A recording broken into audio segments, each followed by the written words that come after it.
में कमज़ोरी कम हो, बंदे की एक्सरसाइज होगी, वॉक अच्छी करेगा और बाकी बीमारियां भी बेटर रहती हैं। जो बुज़ुर्ग हैं हमारे घरों में, सर्दियों में उनको किन चीज़ों का ख्याल रखना होता है? और ख़ासकर मैं आपसे ये पूछना चाहूँगा, जैसे कुछ बॉडी केयर, थर्मोकॉट्स वगैरह जो है उनका इस्तेमाल किया जाता है, कितना बेहतर है सर्दियों में उन कपड़ों का इस्तेमाल करना? एक्सेस में जाते हैं कि वो एक बच्चे के अगर आप खुद भी उठाओ तो आपको अच्छा खासा भारी लगेगा जी। तो इमेजिन करो एक बच्चा जिसकी बॉडी इतना टॉलरेट नहीं कर सकती, तो उसके ऊपर इतना बोझ मेंटली तो दे ही रहे हो जी, और साथ में फिजिकली भी दे रहे हो और वो एग्जॉस्ट कर देता है। बहुत कम कर देनी, एक्सरसाइज बहुत एग्रेसिवली करना, रिकमेंडेड क्या है फीमेल्स में भी कि कितना एक्सरसाइज करना है, कितनी रनिंग करनी है और कितनी कैलोरीज का जो है वो इनटेक होना चाहिए, बल्कि मैं ये कहूँगा कि किस किस्म की डाइट उनके लिए भी ज़रूरी है? तो बेसिकली रीज़न कि मॉडरेट में करना है। डॉक्टर साहब, आजकल तो ये कैलोरी कैलकुलेटर जो है वो सबके हाथ में रहता है और डाइट का इंटेक भी बहुत ज़्यादा कम लोग कर देते हैं और फिर जिम भी करते हैं, रनिंग भी करते हैं, तो कितनी कैलोरीज का लेना सही है और ख़ासकर हड्डियों के लिए कौन सी डाइट लेनी है?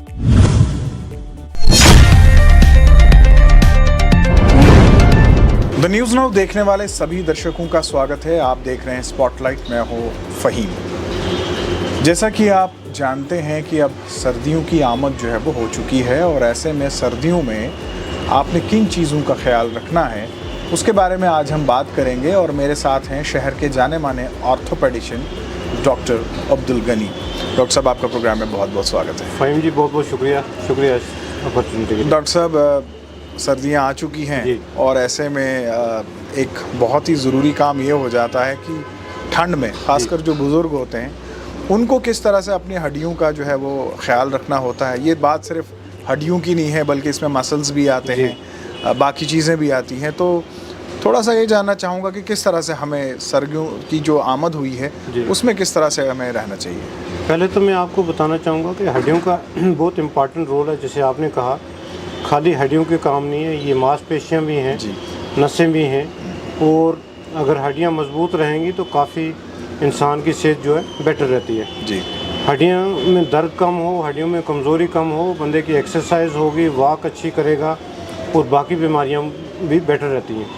तो जैसे सर्दियां आ रही हैं तो ज़ाहिर है, आपने ठीक कहा कि इसमें जो दर्द है मसल में, मांसपेशियों में और हड्डियों में थोड़ा सा ज़्यादा होता है जी। खासकर जिन लोगों को पहले कोई थोड़ा बहुत आर्थराइटिस, गंठिया की बीमारी है या कुछ इस तरह, तो उनका फ्लेयर अप जिसको कहते हैं हम, बीमारी की जो सिविरिटी है, जो शिद्दत है वो बढ़ जाती है जी। उसका रीज़न ये होता है कि बिकॉज एक्टिविटी जनरली सर्दियों में थोड़ी सी कम हो जाती है और हीट में या गर्मियों में मसल्स की एक्टिविटी ज़्यादा होती है और साथ में सर्कुलेशन ब्लड का जो है वो ज़्यादा होता है जी। मसल एक्शन में होते हैं और पेन कम होती है, उसके चलते इंसान की आउटडोर एक्टिविटीज़ भी होती हैं और उसके चलते हड्डियों का दर्द कम होता है। जी डॉक्टर साहब, ख़ासकर हम देखें कि सर्दियों में बहुत ज़्यादा शिकायत करते हैं लोग जिन्हें प्रॉब्लम होती है, जैसे पीठ का दर्द बड़ा कॉमन हो गया है। उसमें एज फैक्टर तो रहा ही नहीं, आजकल तो छोटे बच्चे भी कंप्लेन करते हैं कि हमें कमर में दर्द हो रही है। इसके अलावा वो लोग जैसे जो जिम वगैरह करते हैं,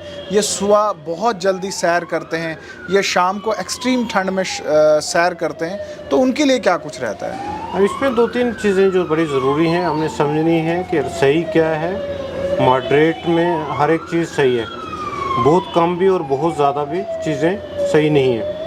कुछ लोगों को आपने देखा, आपने राइटली कहा, बहुत ज़्यादा वॉक करते हैं। वो कहते हैं कि मैं मिनिमम 5 से 10 किलोमीटर चलता हूँ रोज़ और फिर शाम को जाके जिम भी करता हूँ या एक्सरसाइज करता हूँ। वो मुझे लगता है कि ज़्यादा हो जाता है कहीं कहीं, और ख़ासकर चलने के अनफॉर्चुनेट हमारे पास जो चलने के वॉकवेज़ हैं वो प्रॉपर नहीं है। आइडली स्पीकिंग कंक्रीट पे, रोड पे चलना जो है वो हड्डियों के लिए ज़्यादा अच्छा नहीं होता, खासकर घुटनों के लिए। और स्पेशली जिसका फुटवेयर, जूता अच्छा ना हो और साथ में वो रोड पे चलें काफ़ी देर के लिए, तो घुटने जो है जल्दी घिस जाते हैं, ग्रीस कम हो जाती है और उल्टा वो अनफिट होते जाते हैं।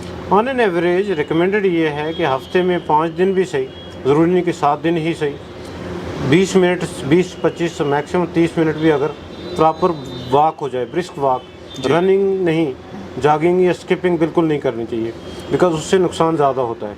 तो that is more than enough. उसके बहुत ज़्यादा करना जो है ना कभी कभी ज़्यादा हार्म करता है लॉन्ग टर्म में। बिकॉज होता क्या है कि जब बॉडी आपकी, जब हम यंग होते हैं तो बॉडी टॉलरेट कर लेती है जी। लेकिन उसका micro wear and tear, minor injury जो उस वक्त नोटिस नहीं होती, उसका आफ्टर इफेक्ट जो है लॉन्ग टर्म में बड़ा होता जी। है और फिर वो लोग सस्टेन नहीं कर पाते लॉन्ग टर्म में। So that is the basically reason कि मॉडरेट में करना है। डॉक्टर साहब आजकल तो ये कैलोरी कैलकुलेटर जो है वो सबके हाथ में रहता है और डाइट का इंटेक भी बहुत ज़्यादा कम लोग कर देते हैं और फिर जिम भी करते हैं, रनिंग भी करते हैं, तो कितनी कैलोरीज का लेना सही है और खासकर हड्डियों के लिए कौन सी डाइट लेनी चाहिए? बेसिकली नेट शेल आपको फाइन जी बताऊं, हमने एक प्रैक्टिकल वर्ल्ड में जीना है और बड़ा अनरियलिस्टिक और टोटल थ्योरेटिकल वर्ल्ड में नहीं जीना है जी। हर रोज़ कैलोरीज कैलकुलेट करना और हर चीज़ को कैलकुलेट करना थोड़ा सा लाइफ को ज़्यादा बोरिंग बनाता है जी। एंड हैविंग सेड दैट मेरा ये मानना है and that's I am very practically कि मॉडरेट में आप सारा कुछ खाएं, ऑब्वियसली एक्सेस में कुछ ना खाएं। साइमल्टेनियसली ये करना कि बिल्कुल मैं डाइट नहीं करता, फास्टिंग करता हूँ, कुछ नहीं खाऊंगा, that is something which is not desirable. Okay. उसका रीज़न है बड़ा प्रैक्टिकल, एक कॉमन सेंस है कि ऐसा तो होगा नहीं कि 100% फूल प्रूफ है ये चीज़, या तो 100% फूल प्रूफ है तो ऑब्वियसली करो, 100% फूल प्रूफ नहीं उसके बावजूद बीमारियाँ होंगी। उसका मतलब ये नहीं कि मैं बिल्कुल एडवोकेट कर रहा हूँ आप रेकलेस तरीके से खाओ, आप सारी चीज़ें खाओ, मॉडरेट में खाओ, बैलेंस तरीके से खाओ जिसमें प्रोटीन भी हो, जिसमें मिल्क एंड मिल्क प्रोडक्ट्स हों जिससे वजह से कैल्शियम मिल सके। आपके जो कैफिनेटेड जो ड्रिंक्स हैं या हार्ड सॉफ्ट ड्रिंक्स हैं या एक्सेस ऑफ कॉफ़ी वो अवॉइड करें, excess of alcohol obviously avoid करें, स्मोकिंग अवॉइड करें, बिकॉज स्मोकिंग एंड अल्कोहल हड्डियों के लिए बड़ा ही अच्छी चीज़ नहीं है, बिल्कुल ही रादर बड़ी हार्मफुल चीज़ है। जी डॉक्टर साहब आपने जूते का भी जिक्र किया कि जूता जो है वो अच्छा होना चाहिए, ऐसा होना चाहिए कि जो आपके शरीर के लिए जो है वो अच्छा हो। तो किस किस्म का जूता पहनना चाहिए, क्या प्रेफरेबली सोल वगैरह कैसा होना चाहिए? बेसिकली जिसमें कुशनिंग इफेक्ट आए, वो सोल में इनवेरेबली आजकल फॉर्चुनेटली जो स्पोर्ट्स शूज़ हैं इनवेरेबली उनके अंदर कोई इन सोल सपोर्ट भी लगा हुआ है, थोड़ा सा कुशनिंग इफेक्ट आता है, रॉकिंग इफेक्ट आता है, जिससे कि पूरा जो वेट ट्रांसमिट जो है वो जो शॉक एब्जॉर्बर है वो जूता शॉक एब्जॉर्ब कर देता है रादर देन घुटने।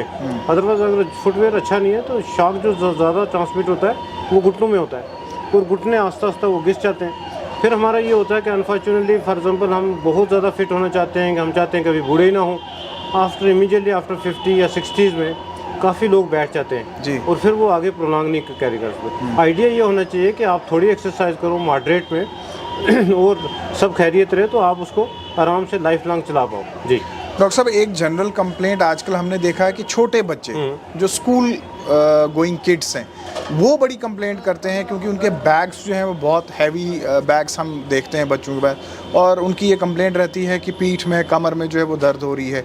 तो ऐसे में क्या कुछ करना चाहिए और ख़ासकर स्कूल मैनेजमेंट से जो है वो आपकी एडवाइजरी क्या कहती है? ये आपने बड़ा एक इम्पॉर्टेंट क्वेश्चन ख़ास कर आज की हालात में बड़ा ज़रूरी सवाल पेश आता है और हम बड़े कॉमन देखते हैं पेशेंट यंग बच्चे जो बैक एक करके सर्वाइकल स्पाइन को जो नेक में दर्द करके वो हमारे पास आते हैं। उसके रीज़न दो हैं, एक अनफॉर्चुनेटली एक्टिविटीज़ बड़ी सेडेंट्री हो गई है, आउटडोर गेम्स ऑलमोस्ट नील के बराबर हो गई हैं unfortunately thanks to mobile phone या लैपटॉप या कुछ तरह गेम्स भी उसी पे आ जाती हैं, प्लस ऑनलाइन क्लासेस पीछे कोविड ने भी काफ़ी मार दिए बच्चों को, एक्सरसाइज बड़ी कम है, सॉफ्ट ड्रिंक जंक फूड बहुत ज़्यादा है, वेट एक्सेसिव है and on top of that जो मार रहती है वो बैग दे देता है। स्कूल बैग इतना एक्सेस में जाते हैं कि वो एक बच्चे के अगर आप खुद भी उठाओ तो आपको अच्छा खासा भारी लगेगा। तो इमेजिन करो एक बच्चा जिसकी बॉडी इतना टॉलरेट नहीं कर सकती तो उसके ऊपर इतना बोझ मेंटली तो दे ही रहे हो वो साथ में फिजिकली भी दे रहे हो और वो एग्जॉस्ट कर देता है। सो उसकी मांसपेशियाँ कमज़ोर हैं, एक्सरसाइज नहीं है उसकी, पोस्चर इनवेरेबली अनफॉर्चुनेटली वो भी ठीक नहीं है बिकॉज इनवेरेबली वो लॉकडाउन है या तो कंप्यूटर पे हैं या डेस्क पे हैं।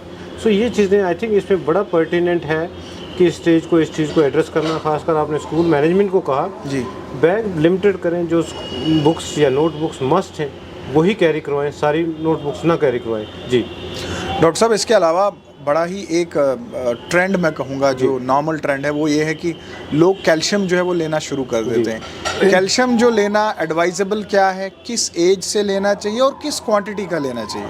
बेसिकली ये भी आपने ठीक कहा कि सेल्फ मेडिकेशन में कैल्शियम ले रहे हैं, विटामिन डी खुद ले रहे हैं, रोज़ ले रहे हैं, मल्टीविटामिन खुद ले रहे हैं। देखा जाए तो सब चीज़ों के साइड इफ़ेक्ट है, even if they are so called supplement but they do not come without side effects. Vitamin D की बात करूं तो ग्रासली विटामिन डी डेफिशिएंसी बड़ी कॉमन है।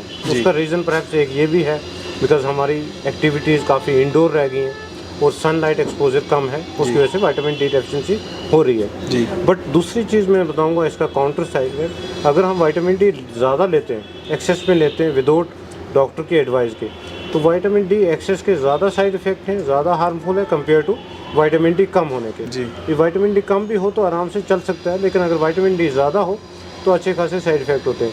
सिमिलरली आपने कहा कैल्शियम का, जी जनरली कैल्शियम सप्लीमेंट की रोल नहीं है अगर आपका बैलेंस डाइट है।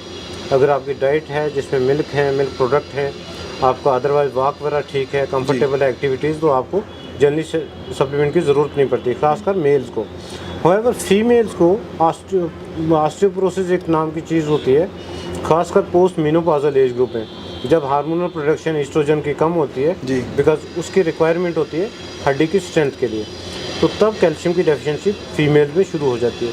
फीमेल स्पेशली जिनका डाइट इनटेक अच्छा नहीं है उनको सप्लीमेंट लेना चाहिए, बट अगेन बहुत ज़्यादा क्वांटिटी में नहीं, maximum dose per day 1000 to 1500 milligram, इससे ऊपर ना जाए जी। और वो भी एक डॉक्टर की एडवाइस के हिसाब से कि कौन सा कैल्शियम पर्टिकुलर सूट करता है और कौन सा देना चाहिए उसके जरिए। जी डॉक्टर साहब, आपने फीमेल्स का जिक्र किया तो यहाँ पे एक सवाल बहुत ज़रूरी है पूछना कि आजकल फीमेल्स भी जो है वो ज़ीरो फिगर के चक्कर में डाइट जो है वो बहुत कम कर देनी, एक्सरसाइज बहुत एग्रेसिवली करना, रिकमेंडेड क्या है फीमेल्स में भी कि कितना एक्सरसाइज करना है, कितनी रनिंग करनी है और कितनी कैलोरीज का जो है वो इनटेक होना चाहिए, बल्कि मैं ये कहूँगा कि किस किस्म की डाइट उनके लिए भी ज़रूरी है?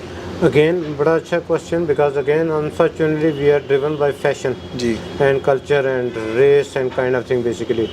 सो मॉडरेशन में सारा अच्छी बात है, मॉडरेशन में एक्सरसाइज करें, बैलेंस मैंने पहले भी कहा 20 से 30 मिनट रोज़ की, हफ्ते में 5 बार हो जाए और मेंटेन हो जाए लॉन्ग टर्म में। ये नहीं है कि शॉर्ट टर्म में बहुत एग्रेसिव एक्सरसाइज करें एंड लॉन्ग टर्म के लिए अपने आप को इतना वेयर टेयर कर दें कि आप लॉन्ग टर्म में सस्टेन ना करें। साइमनली खाना स्किप करना सबसे नुकसानदेह है जी। रादर उल्टा है कि अगर आपने वेट कम करना है तो आपने फ्रीक्वेंट मील करनी है, लेकिन पोर्शन कम करना है। रात की मील जो है वो ड्रॉप करनी है आपने जल्दी, 7 बजे के बाद कोशिश करें कि आप ज़्यादा सॉलिड मील ना खाएं।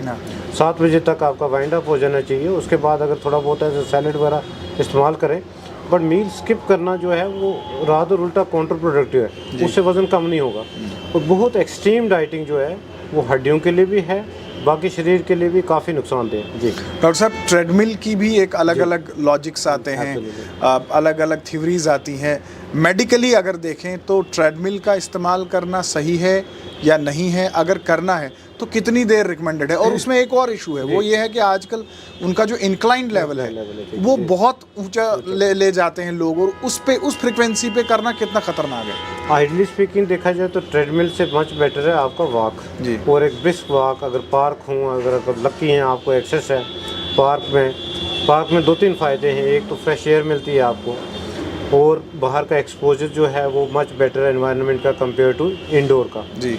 नंबर 2 ये है कि वेयर एंड टेयर बॉडी की कम होती है, आपका कुशनिंग इफेक्ट, शॉकिंग इफेक्ट जो है वो कुशनिंग इफेक्ट में कन्वर्ट हो जाता है, तो दैट इज़ आइडियल। अगर unfortunately because of time lag या for example because of lack of space आप नहीं जा सकते तो ट्रेडमिल पे जा सकते हो, प्रोवाइडेड कि आपको कोई आर्थराइटिक कंडीशन, कोई घुटने में या कहीं और आर्थराइटिस नहीं है तो आप ट्रेडमिल पे जाएं। लेकिन अगेन मैक्सिमम मैं वही 20 से 30 मिनट रिकमेंड करूँगा, और आपने स्पीड हमने लिमिट रखनी है, स्पीड थोड़ा वेरी करके करें। ऐसा नहीं है कि एक ही स्पीड पे और बड़ी ज़्यादा स्पीड पे आप जाएं।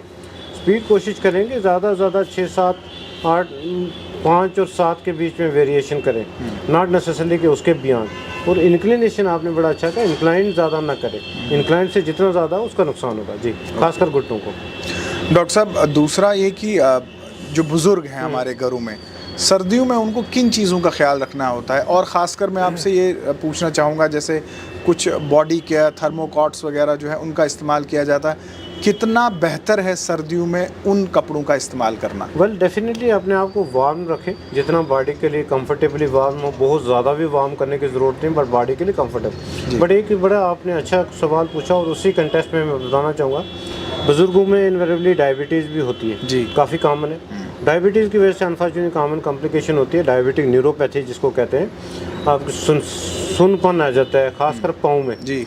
उस बुज़ुर्गों को जिनको शुगर है बड़ा केयरफुली प्लीज़ ये बात नोट करें कि हीटर खासकर कंबल के अंदर हीटर लगाना बिल्कुल मना है। जी। बिकॉज होता क्या है कि उनकी सेंसेशन नहीं होती।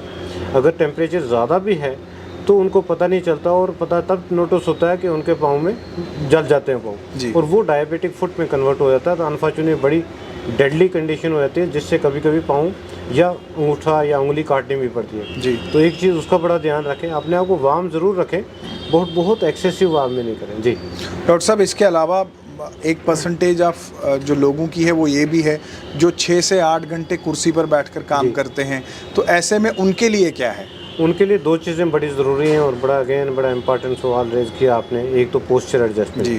पोस्चर एडजस्टमेंट जो मैं कह रहा हूँ तो लंबर सपोर्ट, पीछे बैक में कुशन या कुछ तरह ताकि आपके एक लंबर कुशनिंग रहे, नॉर्मल बॉडी का कर्वेचर जो मेंटेन रहे। दूसरा स्टूपिंग पोस्चर या कुछ इस तरह शोल्डर ड्रॉपिंग पोस्चर जिसको कहते हैं, या गर्दन नीचे करके आपने वर्किंग हाइट अपनी एडजस्ट करनी है। चेयर ड्रॉप कर लें, वर्क स्टेशन जो टेबल है या लैपटॉप है या कंप्यूटर है उसको आई लेवल पे रखें। बेंड होके काम ना करें बिकॉज उसकी वजह से काफ़ी प्रोफेशनल प्रॉब्लम हो रही है, जैसे कंप्यूटर ऑपरेटर, सॉफ्टवेयर इंजीनियर या बैंकर्स, जजेस या ऑफिस जितने भी काम करने वाले हैं उनको सर्वाइकल स्पाइन की बड़ी प्रॉब्लम हो रही है जिसको कॉमन टर्म में सर्वाइकल स्पॉन्डिलोसिस कहते हैं। तो अगर आप पोस्चर का और बॉडी का और एक्सरसाइज रेगुलरली करोगे तो काफ़ी हद तक ये चीज़ें अवॉइड हो जाती हैं। डॉक्टर साहब, आपने बिल्कुल एक सही बात कही और ख़ासकर मैं यहाँ पे स्टूडेंट्स की भी बात करना चाहूँगा।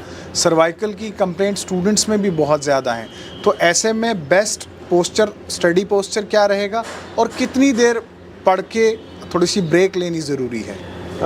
वेरी रेलिवेंट अगेन पोस्चर का, जैसे मैंने ऑलरेडी कहा कि बुक्स पे अगर आप बड़ा ज़्यादा बेंड होके पढ़ रहे हो, चेयर की हाइट आपकी चेयर ऊंची है और आपका टेबल नीचे है, तो then it is not good news at all for particular neck के लिए। आपने कोशिश करनी है कि अगर वहाँ पे टेबल टॉप या कोई अगर मोटी बुक है उसको रख लो ऊपर, ताकि आपका थोड़ा सा पोस्चर जो है आपका पढ़ने का आई लेवल पे चीज़ें आएँ। और दूसरा इम्पॉर्टेंट जो आपने रेज़ किया और मैं ऑलमोस्ट बोलने वाला था कि आप आधे घंटे 1 घंटे के बाद 10-15 मिनट का ब्रेक ज़रूर लें, चाहे वो ऑफिस वाले काम वाले हैं, चाहे वो बैंक एम्प्लॉयज़ हैं। जी, ऑफिस में स्ट्रेच कर लें। ब्रेक का मतलब ये भी नहीं कि बिल्कुल आपने बाहर जाना है, जस्ट स्ट्रेच कर लें, give them yourself a break.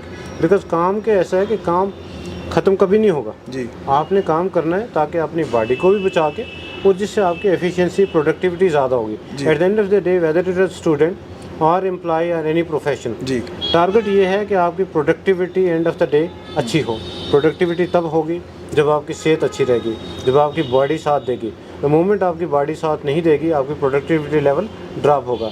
Working hours आप प्रोलॉन्ग रखोगे, 10 to 5 आप काम कर लोगे, टिक बॉक्स हो जाएगा जी, बट आपका एंड रिजल्ट उतना नहीं आएगा प्रोवाइडेड अदर वे अराउंड। जी डॉक्टर साहब, एक और इम्पॉर्टेंट इशू वो ये है कि बहुत सारे लोग जो होते हैं वो मालिश करवाते हैं, हड्डियों की मालिश, मसल्स की मालिश जिसको हम मसाज कहते हैं। तो ऐसे में क्या मेडिकल साइंस रिकमेंड करती है बहुत ज़्यादा मसाज करना, बहुत ज़्यादा ऑयलिंग करनी, क्या उससे कोई फ़ायदा होता है?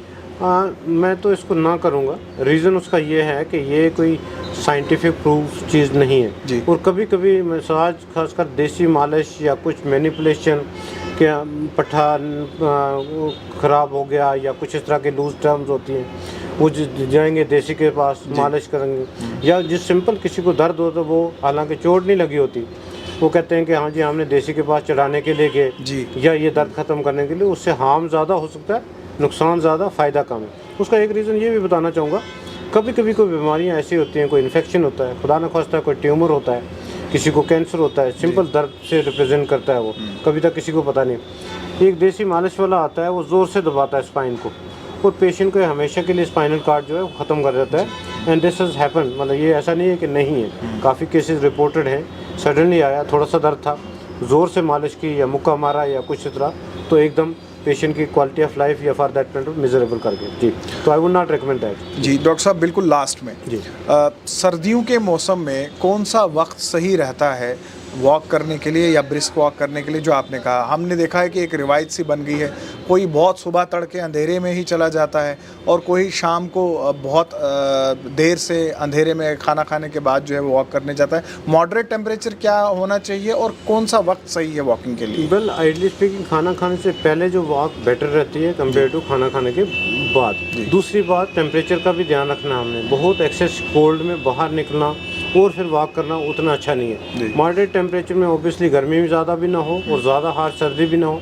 ब्रेकफास्ट से पहले, रात दिन ब्रेकफास्ट के बाद और डिनर के बाद भी नहीं, डिनर के पहले हो तो दैट इज़ बेटर। जी जी डॉक्टर साहब, आपने अपना कीमती वक्त निकाला, हमारे प्रोग्राम में हिस्सा लिया, आपका बहुत बहुत शुक्रिया। बहुत बहुत शुक्रिया, थैंक यू, शुक्रिया। तो ये थे डॉक्टर अब्दुल गनी और हमने इनसे बात की कि सर्दियों के मौसम में हमें किस तरह से अपनी हड्डियों और अपने मसल्स का जो है वो ख्याल रखना होगा।